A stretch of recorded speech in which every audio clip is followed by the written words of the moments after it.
Morning, friends and fans. Today we are going to learn, in case you don't know, how to easily put a QR code, create a QR code using Adobe Express. So here we're starting on the home screen. As you can see, you're going to go halfway down the page. You're going to see QR code, and you're going to see the option to create one.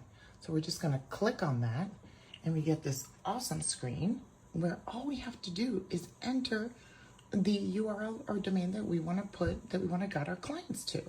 In this case, I'm just going to pick my website, always to the website unless you're running a promotion. And then before we click on create URL code, look here, you've got two different options. You can have dots or squares, and you've got a couple of color options.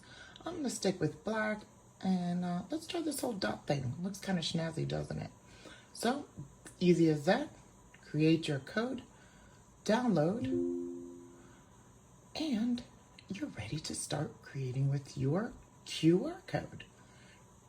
Pretty awesome, huh? Have you created yours in Adobe Express? Share in the comments below, and have a wonderful Friday.